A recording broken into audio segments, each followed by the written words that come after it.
Welcome to Inside the Foundry, a podcast where we discuss how leaders use data and AI to solve business and customer challenges at scale. Hello, and welcome to Inside the Foundry, a podcast where we have fun, insightful conversations with the brightest minds in business and engineering and get them to share secrets on what it takes to solve challenges at scale. Today is our first episode, and it's an absolute joy and honor to talk to Tim Fox, Chief Technology Officer at Infolob, and literally a magician when it comes to data. Tim has a very American story, if I may call it that, from Detroit to Dallas, Texas, and I don't want to give away too much of it. And Tim, I'd like you to say a few words, introduce yourself, and then we'll get going. Thanks for coming. Sure. Thanks for having me. Happy to be here. Yeah, as you mentioned, I grew up in Middle America. Started in Detroit, moved to Indiana when I was just maybe under 5 years old. Spent a few years in Indiana. Actually went all the way through high school and college in just north of Indianapolis. So right in the middle, coming out of high school, went to South Bend, Indiana. Found out I don't really like snow that much, and took my opportunity to come down to Dallas. So that's where I am now. Nice. So, did you do a lot of sledding during winters when you were growing up? I did, You were. absolutely. I lived in a neighborhood Right. that had the word hill in its name, and it was hilly, and we had plenty of sledding to do when I was a kid. So you went from sledding to golf and then stuck with golf. Yeah, actually, I played baseball, softball most of my life. That was my passion. So if I wasn't sitting here doing technology work, my first love was baseball. I love the strategy Ah, and the need to be able to do a lot of things, run, hit, throw. I just gravitated towards it because most of that just came naturally. Yeah, that right. was really my first passion, not technology. But someone did tell me you were a scratch golfer, though. Oh, I scratched the card. No, I'm about a 7 handicap right now. So I consider myself an A player in softball for the last 30 years, and I was a D player in golf, Hmm. and that was very difficult for me. Ah, I worked very hard. I built myself a golf simulator so I can practice at home, and super I've cool. taken that handicap down to a single digit. Yeah, and Texas is a Super great cool. place to be. There's golf courses surrounding us in every direction here. Yes, that's true. Cool. So let's get in. You're someone who's an engineer's engineer, salesman, and a leader's leader. Let's start with the engineering part, right? How did you come about becoming an engineer? That's an interesting question. So, I didn't have a whole lot of direction. I was, as I mentioned, really most focused on sports. When I was about 13, I believe, my dad showed up one day with a TRS-80 computer, and he bought it for work and brought it home. So we had it at home. Something I don't know we talked about before, I actually took a typing class in seventh grade, and I was Mhm. really good at it. And it came easy to me. And so we got this computer, and we would buy magazines at the time, and the magazines would say, if you type in these numbers, this extremely long string of numbers separated by commas, a game will come out the other end. And it was Wow. sometimes 10 or 15 pages, like mind numbing, thousands and Wow. thousands of numbers of machine code. And when you were done, if you got them all right, a game would play. And we had asteroids at home on our computer. Right. So I think that's really what really started my process. And it wasn't something that I really loved the technology so much, is that I found it easy. I found it easy to type for a long time. I didn't get bored with it. I didn't get tired of it. I was able to just endure that kind of monotonous activity. And then it became, well, from my dad's perspective, hey, can you write a program for this? And I was like, I don't know. And I learned BASIC, and that's all anybody knew back then. It was in the mainframe days, and PC was really new. So we learned BASIC and did a bunch of work for my dad, and he ran a company that was involved in the auto industry, and so they were ordering product in very large quantities. We were basically building a supply chain calculator for him, and I thought nothing of it. It was just in between typing in game code. So when it was time to go to college, I really didn't have a whole lot of self direction at that point. I thought, I don't want to be an accountant. My sister was in medical school at Indiana, and Right. I said I could go to Indiana. And in those days, you could basically show up and say, I would like to go here. And they would say, okay, Right. you're accepted. Yeah, no, it was really easy to get in. And then when I got there, I was like, I'll do computer science. And so I did, and I got all the way into machine coding, Motorola 6809, machine language coding. And I didn't like it. I didn't like the kind of things that I had been doing up to that point. And my roommate and I looked into what were the other majors that were available other than computer science. And one showed up as quantitative business analysis.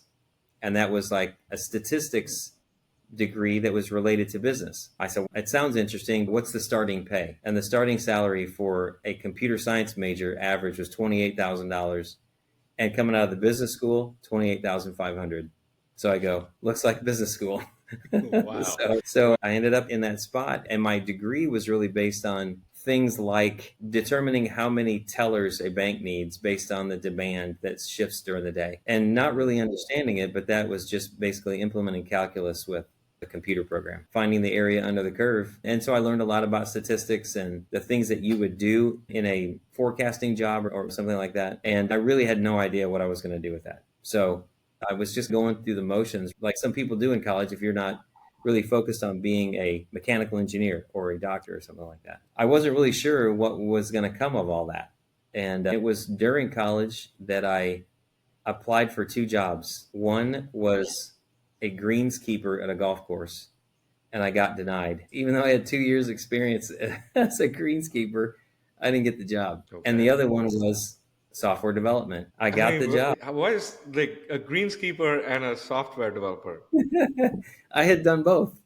I Right. worked at a golf course when Well, I was a makes kid, sense. and so I knew how to cut grass pretty good. And I had done some software development. That software development job is literally what led me here sitting talking to you right now. I had no idea what I was getting into. The first assignment was actually learning DBase 3, which was a database programming language. So it was all encompass a programming language and a database all in one. Right. And I wrote some software while I was in school. And we had a really good business placement office at IU. And I had lots of interviews and lots of rejections. And unbeknownst to me, the school had presented this software package to the State Department of Education in Indiana, and they decided to use it. And so they came to me and they said, "Hey, how would you like a job?" And they said, "We'll pay you $28,500 a year." And I was like, sold. So So, they hit your magic number. right on the money. Yeah. Yeah. So that was really That's how you sort started of your career.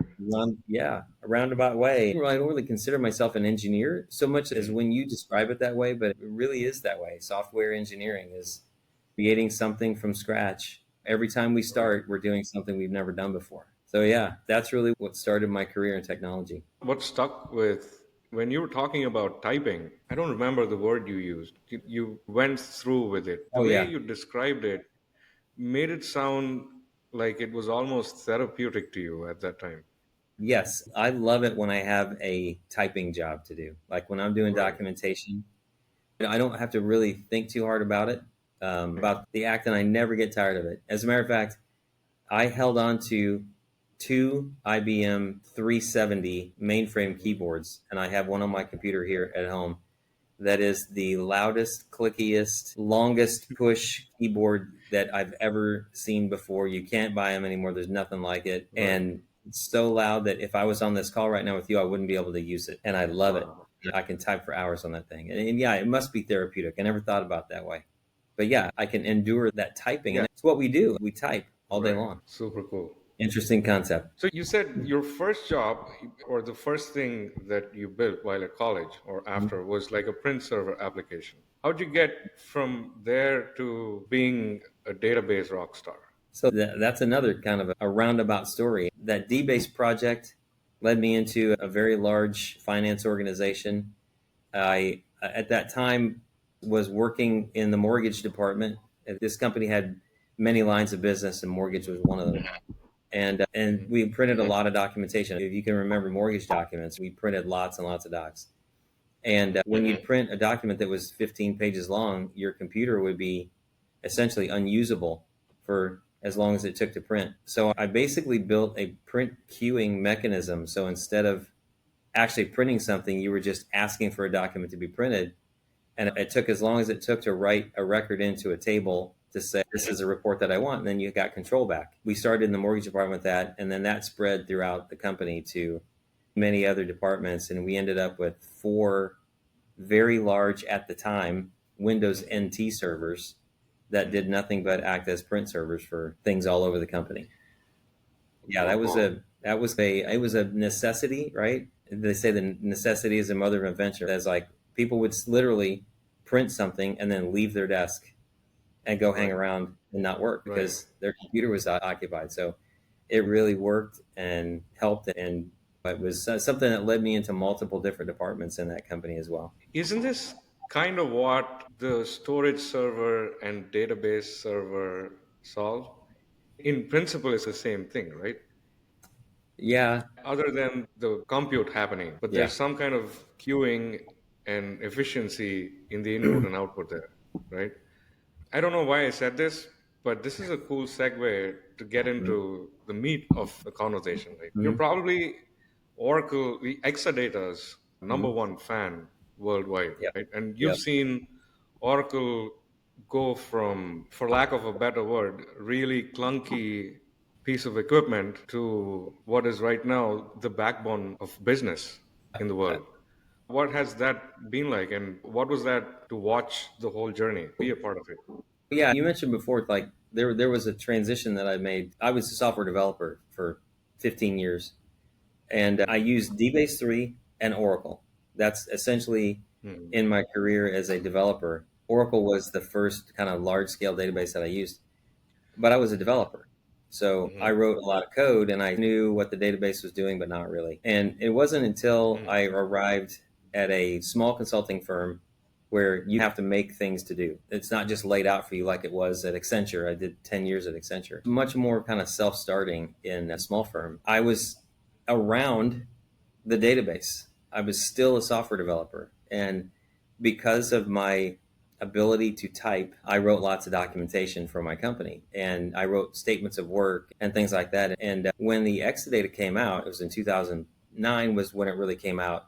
And we bought one in 2010 at the company I was working for. And the CTO then at the time said, "Hey, we'd like to do training on this. Why don't you write the training manual?" And I was thinking, well, I'm like, I can type, but I don't know anything about it. I'm Right. a developer. The DBAs would always complain that, oh, the developers are writing bad code. We'll fix it for you. And so we were kind of like this. We were never together. And how am I going to do that? How do I write training for a machine that runs a database? And the only way I found to do that was to read the manual. So I cracked open the Oracle 11G concepts guide and I read it, all of it. It took about 2 weeks to really read it and comprehend it because the concepts were very new to me. I'd worked on a PC level database, and Oracle, Hmm. even at that time, was running ships in the Navy. It Right. was a Right. serious database. There was a lot to learn. But when I read that, it just stuck. Everything I read, I would test. I would Hmm. say, hey, this is what it looks like when you do this.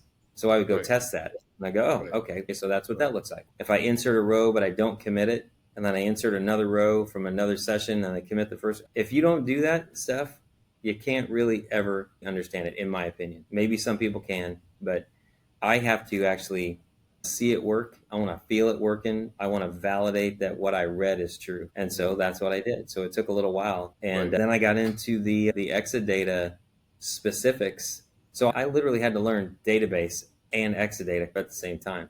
So I was terrified. My first practice training was with the DBA team at a company who ended up becoming like one of the worldwide experts on Exadata, kind of like we are now, right? And Right. I'm standing in front of this team, 15 guys that have only worked on the Right. database, and I'm training them on Right. Exadata. And I very quickly realized there's a lot in the manual that you don't need to know to do Hmm. these jobs, and a lot of things that a lot of people don't know. I started to become pretty comfortable pretty quickly. And again, I had access to documentation, I had access to machines, I had access to a bunch of really smart database guys. And I was able to put all that together and learn and also teach other people how Exadata works. And I have a project going on at home right now, right Hmm. outside, an area under a tree that where the sun was being blocked out and the grass died. Okay. Now, very easy fix would be go buy sod, and Hmm. I chose not to do that. I chose Hmm. to till up the ground, put down good soil, pre-germinate grass seed, plant the grass seed, cover it, water it, and grow it. So as opposed to buying the product, I built it. I feel the Right. same way about the things that I've done in my career as opposed to just buying a completed project or a product. I want to do it so that I understand it fully, so that when I need to do it again or when I need to help somebody or when somebody asks me a question, I have the answer. I know that I've seen it actually happen, and Right. it seems to have served me pretty well. And I never run out of energy for that. That's the other thing. I look for things to learn. Oracle brought out like 23 AI, and the first Right. thing I do, I go to the new features document and look at all those things. And then there's also Exadata new features that come out with every version of Exadata software. I just don't run out of energy for those kind of Right. things. So there's been a lot of buzz around 23 AI, and everyone who's an Oracle person that I've met is super upbeat about it. Not Hmm?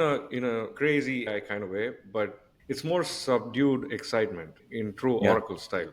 You said you've gone through the feature manual. What I are have. some cool things that you see that never existed before? Yeah, the AI thing is obviously huge. It's huge in that everyone is experiencing it in similar ways that are really impressive. With my Hmm. phone, I can say, "Hey, Google," and ask it a question, and it answers me in a very human like voice. And it's really phenomenal how AI has progressed seemingly in very little time. Although it's been around a long time, it's been building for a long time, it's just now released. Oracle did that as well with 23 AI. And as a matter of fact, when they released Hmm. it, 23 was actually called 23C. It was released at a developer conference. And then very soon after that, like when they did the final GA release, they called it 23 AI. And probably for good reason. So the things that I've seen and the things that I've actually implemented in 23 are the AI features. And it's not Hmm. really evident what it is, because what everyone thinks of when they think of AI today is GPT or Gemini or Copilot. And the database Right. does not do that.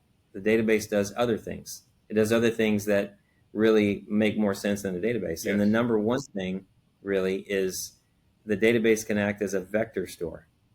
So you can take data, and most of the time this would be like unstructured data, PDF files, Word documents, comments, things like that, and you turn those data sets into vectors, and then that enables you to do vector or similarity search or semantic search. So once your data is vectorized and stored inside the Oracle database, especially on an Exadata, now you can do these similarity searches without writing a query to say, find me this document that has this word in it. You're saying, find me all the documents that relate to SEC filings or that relate to, let's say, an engineering diagram for a transformer. And the database can then go through that vector store, find those documents based on what you asked for, even though the words that you asked for may not be exactly in the document in that same order. It finds that Hmm. information and presents it back to you. That's really what Oracle 23 AI does in terms of AI. The next step in that is to say, what do you want to do with that data? Do you want to then Right. take that document, that whole document, and maybe summarize it so you don't have to read the whole thing? So you can use the next step in that process is you take that data, that vector data that you found, and you can add it to an LLM prompt, for example, or you take the real data that came out of that, send that real data based on the vector search to an LLM and say, summarize this document for me and give it back. Or you can say things like, find the statistics in this document and put them in an Excel table for me. So that second step, that's outside the database.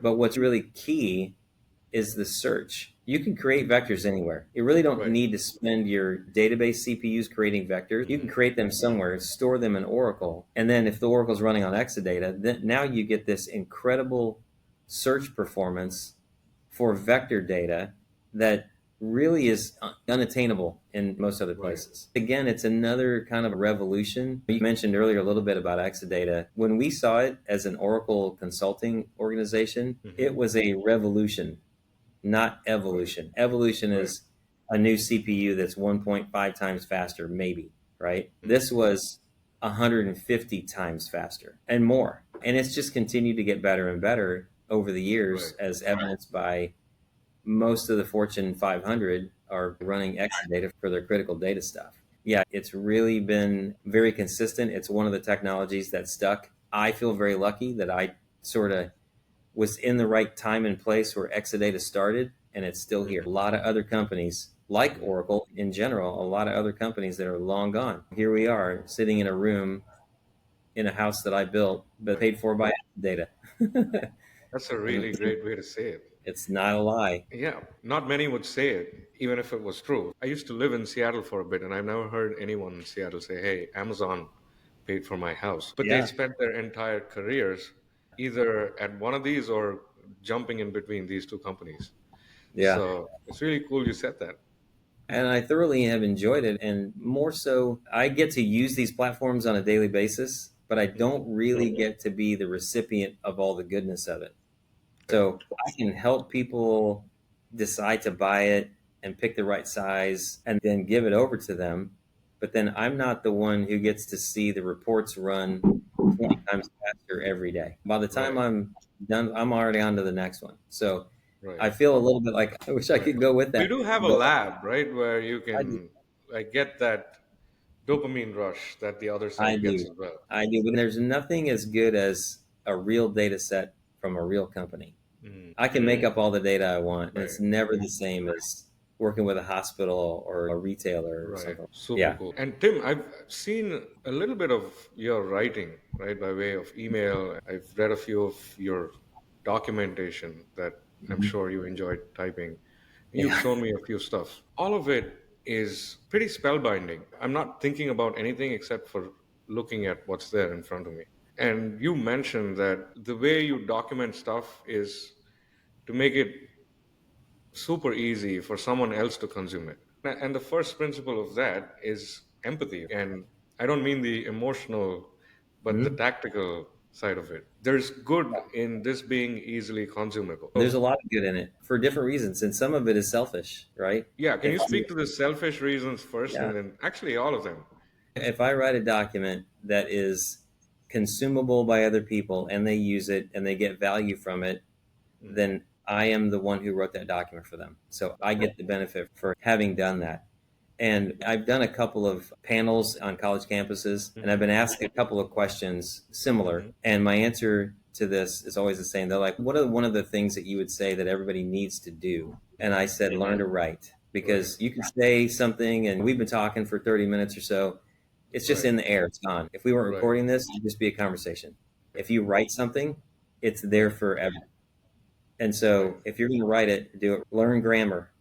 I had a class in high school where if you had one misspelling in a paper, you got an F. So I was trained to read my documents and proofread and fix them and understand how to use bullets and understand where the semicolons go. I right. hated it at the time, but I use those things on a regular basis now. When I write a document, I want somebody to look at it and say, man, I couldn't have done this without this document. So when Right.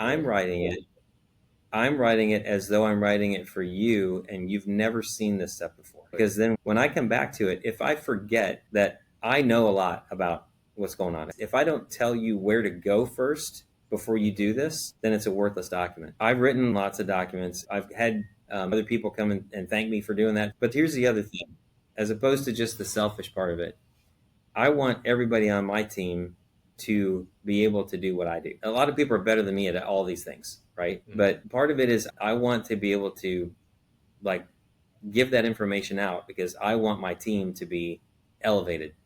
I mentioned before I was a team sport player. I Right. was not interested in a single person sport. I was a team sports guy.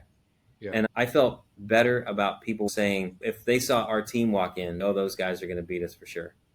Not Right. that guy, but those Right. guys. And that's what I've tried to build in all of my entire career. I try to either build or buy home run hitters. That's my term Ah, for guys that can really do the job. They're not going to hit a home run every time, but I know they can hit home runs, and that's what I need. And if they're right. not that, then I'm going to do my best to teach them all the things that they Right. need to know. And I mentioned earlier too that most of what we do in a job in a technology, especially in a development environment, every time you do something is the first time you've ever done it. Don't write the same application over and over again, or they wouldn't Right. need you. So if I'm building something, I am documenting it as I'm building it. There are things that I forget too. And if I come back to that document 6 months later, I'm very often relieved that I spent the time to write that document in the first place. I push that stuff out to everyone. I never hoard that information because I don't want to have to do everything. If I could have 10 guys that I felt like could do everything I could do, then there's very little that would sneak past us. And that's Right. really what we have. So, what's the building blocks of it, right? Or what does it take to produce that kind of writing? Because not all writing's that way, right?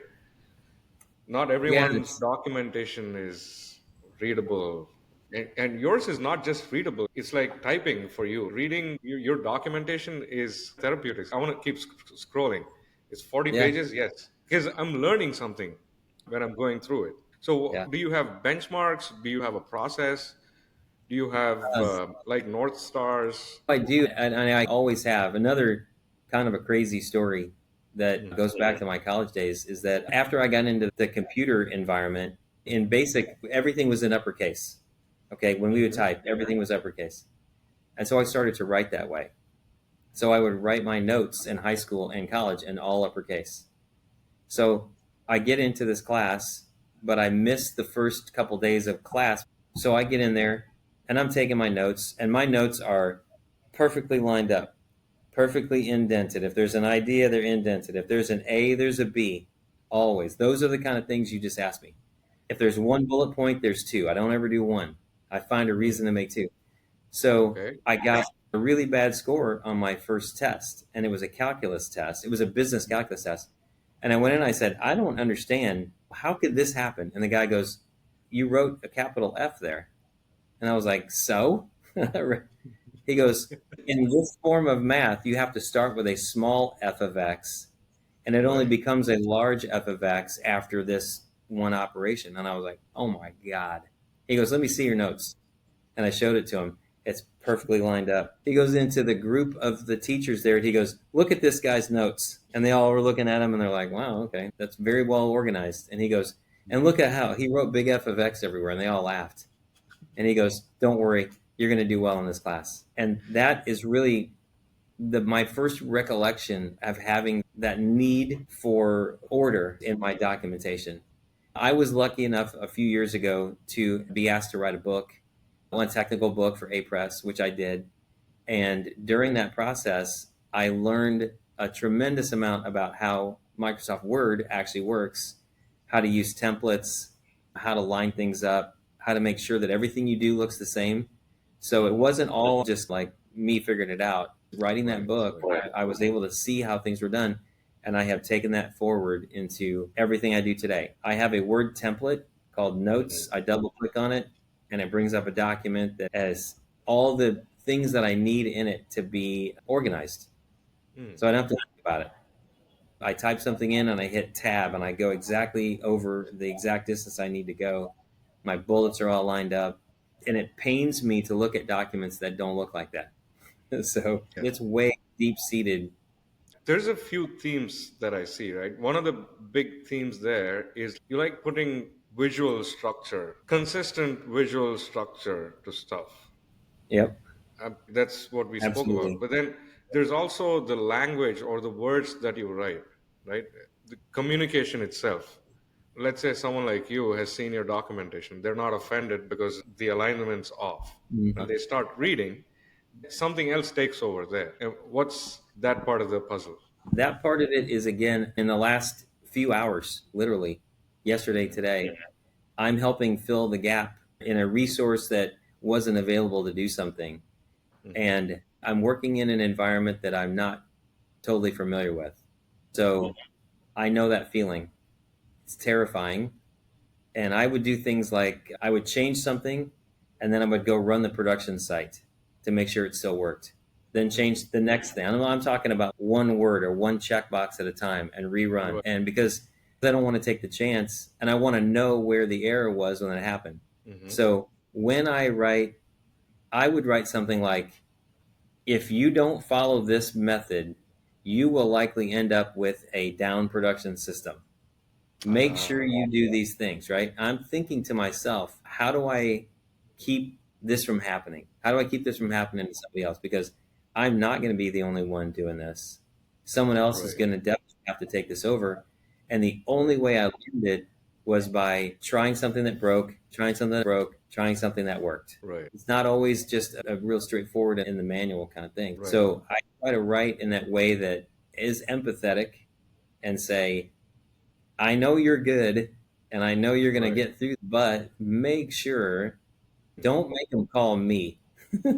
If they're Right. calling, we didn't follow this, that That's a kind of really thing. cool thing to say. You're that good that you tell someone, hey, if Yeah. someone's calling me after they read this, that means they didn't read it well. Yeah.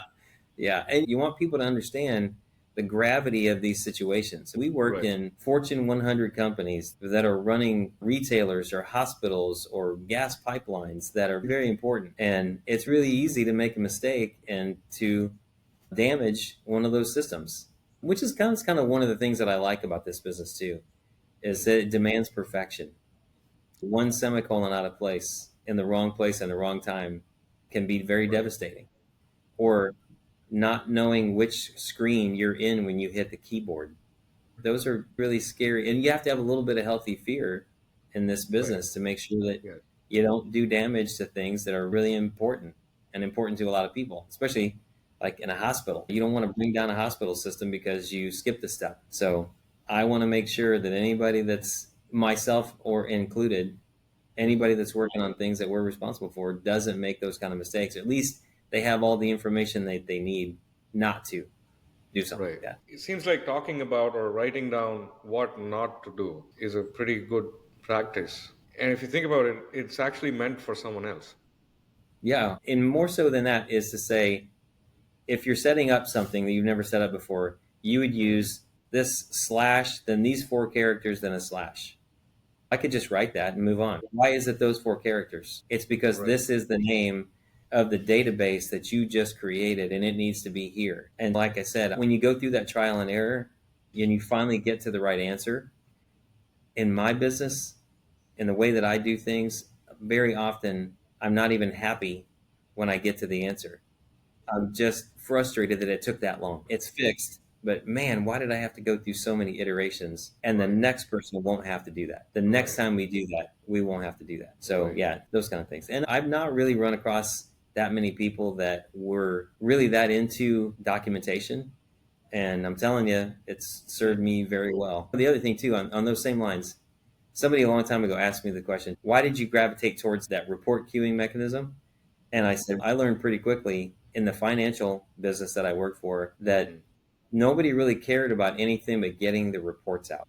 If you Right. got data into the system, fine. But the guy that got the reports out is the one everybody really needed help from. And the faster, the better, the easier to read. I found that sort of seemed grunt work to a lot of people and didn't want to do it. They wanted to design the systems and whatnot. But Mhm. maybe I gravitated toward those jobs that other people didn't want to. It was a necessity, but I'd always volunteer. It's time to do reports. I'm the guy. And again, that reporting is output, generating output. So I guess I'm an output guy.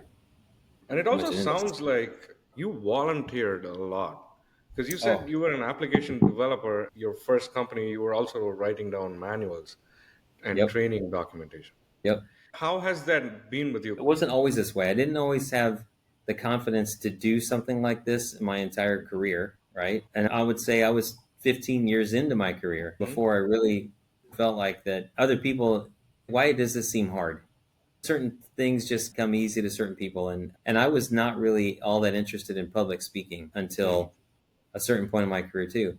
And then I had a couple of opportunities because I was the only guy who was willing to read the documentation, test something, and then build a presentation to describe how this something would really work. And I got up on a stage with a podium somewhere and looking out over the crowd, and I thought, wow, when I'm sitting out there and I'm looking at a guy like me standing at the podium, I assume that guy must be really good at what he does because Right. he's up there and I'm not.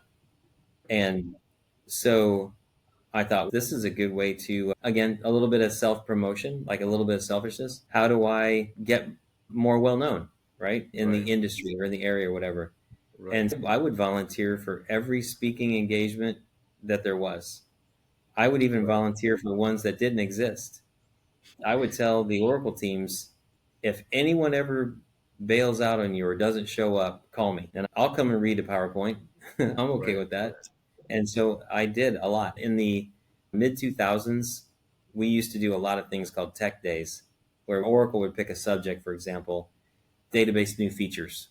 And they'd say, we need a presenter, and this guy was going to do it, and he didn't show up. And then so they'd call me, and I'd say, okay, where is it? And a lot of times it was, so I just drive to that place and I walk in and I do the presentation. And that was also terrifying at first because I'm thinking there's a whole bunch of people in this crowd. Even today, I still feel this way a little bit. There's a bunch of people in the crowd that know way more than I do about database and about how a database works. I might know more about the end to end process, a mile wide and an inch deep. So I'm a mile wide and a mile deep on some things. But in my career, I've worked on everything from software development through networking and down to the database layer. So I know something about all the layers and not very deeply, but when it's time to say, talk about an application, I can talk about how does an application, how is it configured and how is it architected and how does it connect to the network and how does it connect to the database? It was pretty easy for me to do that. And so that's one of my recommendations to young people too, is a Right. volunteer for every writing or speaking engagement you can find. And today it's way easier, right? You can blog, you can write anything you want. 15 years ago, there was nowhere. There wasn't anywhere to publish anything that you wrote unless it was in a book or a magazine. So getting those opportunities back then to me was much more valuable Mm. because there were so few outlets for that stuff, Mm. right? It had to be a group of people that willing to meet somewhere for you to talk about technology. Now you can do a blog, you can do a podcast. The deployment capability today is like endless. But again, you took it upon yourself to create this podcast series. And in my opinion, it puts you at a different level than other guys that aren't doing this, right? So you are recognized as the guy who's bringing people together to have these kind of conversations. So it's the same. Right. You're doing exactly the same kind of thing that I have done in the past. And if everyone was doing it, then it would be different. But not Right. everybody has the same drive. So I appreciate that fact that you're doing this and you called on me first. Thank you, Tim. If I had to ask you one last question, again, based on what I know about you, and there's a common theme, right? You've been a very long term guy. You said baseball was your favorite sport, and then you alluded you've been playing softball continuously the last 30 years. And I'm sure you picked up golf sometime in school or college, and then you still play golf. Yeah. And then reading those Oracle manuals, for example, Yeah. also is a long term thing. It's Yeah. easy to give up. Your career has been multi decade, but then all your gigs have been at least a decade, if I'm not wrong. And in today's world, everyone's, oh, I want to be the next big thing right now, or Yeah. like Yeah. yesterday, or by next year, I want to be this or that. Even startups or businesses are like, how soon do we get to $1 billion? Or how do we get my first 1,000 customers, et cetera, which is important. But then Yeah. no one's talking about longevity or consistency. So, what are your thoughts on that? How do you think those still matter today? And what needs to be done to bridge the gap on that side of things? That's an interesting one. So I try not to live in the hype curve. There's been a lot of hype in different things throughout my career. And a lot of them, people that are going to see this won't remember where we had client server, everything was going client server. Then it was best of breed. And then we came back to everything is browser based. It's clientless, which is a misnomer because the browser is now the client for everything. So it's Right. still really client server. I try not to get too sucked into the hype until I see that it's going to be something that's going to have some life to it. When the AI stuff first came out, arguably it was GPT, it was a chatbot, and I didn't get it. I thought it was really cool, but I was like, okay, it's like a toy. And I waited before I ran around telling everybody AI is the next big thing. I waited to see where it was going to go and how can I generate value from it, either Right. personally or professionally. And it took a while. It was like Mhm. everybody was talking about it. And I go on YouTube, for example, and I have my homepage, and YouTube's algorithms bring me this AI agent builder and that AI agent builder, and then another AI agent builder, and then another. And it's just, it's like Mhm. constant. Right. So I'm waiting to see where the dust settles and then gravitate towards one of those things. And it takes patience. I mean, you can get on that hype curve and you can expend all your energy on it. And then if that particular thing doesn't stick, and Right. you're back to zero, right? Now, I'm going to Right. tell you, we got lucky with Exadata. I think I mentioned that before. It's a technology that was around when Netezza was around, and Teradata and Greenplum and a bunch of others, right? Most of them are gone now. And Oracle and Exadata could have easily been one of those, and it didn't. It Right. stuck. And that is not hype anymore. Now it's called legacy. It's the best database on the planet, and it's called legacy. So whatever. But you brought up two other things, like never giving up. And golf is hard. Baseball for me was easy. I never didn't learn to play baseball. I just could. Golf, different story. But I Right. consider myself a scientist. So I know that there is a technique that can be mastered to do what a PGA pro does. They're doing it. If they can do Right. it, there's a Right. method. And so Right. I'm very patient and I practice and I learn and I watch and things like that. And the same is true for snow skiing. Snow Mm. skiing is very difficult. You got to spend, like golf, lots and lots Right. of time. And if you get discouraged by not being great at something, Right. you're done. You'll never do it.